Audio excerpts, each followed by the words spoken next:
Welcome to Kipp football. I'm going to give you a summary. We had a great game this week.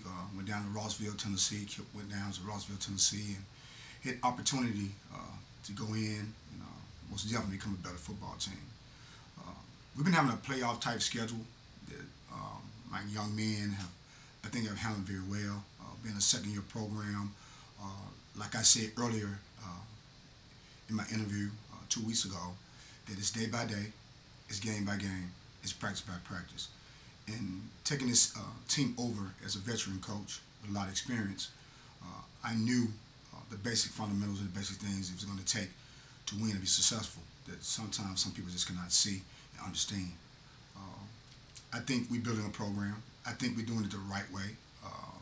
I'm talking about all the way from wearing ties on Friday, yes sir, no sir, to other assortment of things that we do in our program. Everything is detailed, everything is organized, having a study hall program, also exemplifying great leadership on the football field, the practice field, not only from myself and from my assistants.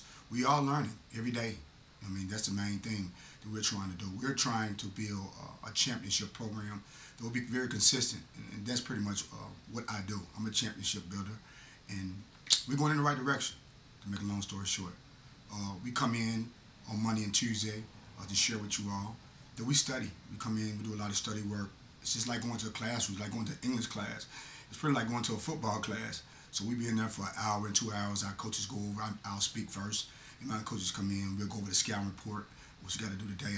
Like today is Sunday, I got to go, when I leave here with Mr. Clark, Kipp's a media director in football, and go over the whole entire game plan for Cedar Hill, find out directly what they're doing on offense, defense, best players, who's the best offensive lineman, who's the best wide receiver. I mean, so everything is detailed. It takes a lot of work, and we prepare these kids like this because we don't want our kids to end up going to college and never having a pregame meal, and we do pregame meals too. Not having scouting reports, not having understanding team meetings, individual meetings, offensive meetings, defensive meetings. So we wanted to come in with our system, and so it can be very easy for the kid to do his transition to the college level. We don't eat steaks and shrimp for our pregame meal, but we have something well prepared for them. Like 2 weeks ago, we had chicken and green beans and corn and etc. Everybody comes in, they sit down, we do roll call. The same things that colleges do. And I think that's what made me very successful in Melrose. My kids had an easy transition. If you look at the history of me coaching, a lot of my kids that leave, play for me, they go automatically and play in college. And you look at a lot of different schools across the city of Memphis and also the state, that doesn't happen repeatedly. And that's why scouts always end up coming to my system and what we have done successfully over years. To get into the game with Rossville, we got there a little late. It was traffic kind of jam, so we got there late. The kids got a chance to warm up, but they feel very comfortable. We pretty much had a good feeling. Me, Coach Ben Thompson, and also Mike Smith going into the game that they were studying very well. All the plays that they knew. We knew number one, when he go to the running back, he's going to run the ball. We knew number 4 was their best wide receiver. We knew number 25 was the quarterback. It was a left hand. He rolled to the right. We knew number 33 was their motion man. So our kids came to on Monday. They did not know any of this information, and came back on Thursday and they knew all of it. So when our defense hit the field, we pretty much knew what they was going to do. And I had my first person studying and found all the information myself. I studied today with Cedar Hill, and I found out all the detailed information. And what our kids did again was being in a playoff atmosphere, like Ridgeway did. Shout out to Ridgeway, great job. I think it was huge what they did, because the simple fact they're going to Henry County, a very, very successful program for the last 10, 15 years, and being in a state semifinal playoff, or I say a state semifinal, I wouldn't say a state championship. They was in a state semifinal atmosphere, and they handled themselves well. And Larry also directs their media at Ridgeway for football, and they came away with a win. And ourselves, we came out against Halls, which is a playoff atmosphere. We should have won that game, but things happened. But we grew, we learned from it. Mitchell, we should have been better prepared, and I blame that on myself. But we played 4 quarters against Rossville. I think I switched that line every week. We make different changes. Best man plays. We don't care if you're in the 9th grade or 12th grade. It matters not to us at all. Because if you go to Texas, Alabama, Georgia, or Tennessee State, best man plays. It's not he's a senior, he's a junior. I mean, it's like the NFL right now. The best man plays on the higher levels. So we try to make that our young men understand that and be responsible for that at the same time. And they're doing a great job. I think the diversity, it was good for them, and they learned through those situations, from Halls to Mitchell. And as a head coach, we made good transitions. We moved our center, our tackle, to our center this week. We came back and put in a freshman, a 9th grade at our right guard. We came back and we got a very veteran left tackle that we feel Antoine Hawkins is going to be a very highly recruited 6'4", 275, starting as a 9th grade at the left tackle. And in my system, that's automatically Division I. You know what I'm saying? So we're very excited about him. Also, we went more to the shotgun. The center position helped us out a lot. We was making a lot of mistakes there because of youth. Also, a young man who's supposed to step up, stepped up. Most definitely, we put more pressure on Eric Thomas. He came out with a dynamic. I think it was 11 rushes for 203 yards, 3 touchdowns, fumble recovery. Brandon Brown, also in the 7, who's a senior. He stepped up on as a tailback, fullback, worked the system, and they get more comfortable with the system too. Kevin Davenport been playing his tail off, man. I'm talking about he's not a 4'4" guy, 4'5" guy, probably 4'7" or 4'8". But he has learning cover skills very well. He could be leading the city right now in interceptions. He has 2 right now. He should have had 3 the other night. Should be leading the city with 5 interceptions. But he's we put him on the best man on the team and getting ready for our league play, which we're very excited about that, and we feel that we can run the table, and that's what we want to do. I challenge my kids. We can go 8-2. We can go 7-3. We can go 6-4. We're gonna make history. We're gonna have a winning season. That's what we're basically doing right now. So in that game, our offense came out, executed very well. Our defense did a fantastic job. We went through our defense. A lot of people think we went through our offense. Our defense set the whole tempo wherever I have coached, and they did a fantastic job. I think if you look at the Halls game, total they probably had 75 to 100 yards total offense, and that's a Coach T system. And we mixed it up a lot. You know, we have a great blitz packages. Everybody was very disciplined. Our Ian's been going inside a lot, and we've been working on it every week. Those kids to get better. Alex Eldridge and also Shakir Miller been working on them consistently, getting ready for league play. To just make a long story short, came out the first quarter, did very well. Chris Turner put the ball in the end zone, doing a great job of kicking with our special team. Starting them inside the 20 is also very important. I'm an offensive coordinator too, so I understand there's different plays you call on the 10-yard line. There's different plays you call on the 20. Everybody feel more comfortable when they get the ball on the 40 and the 50.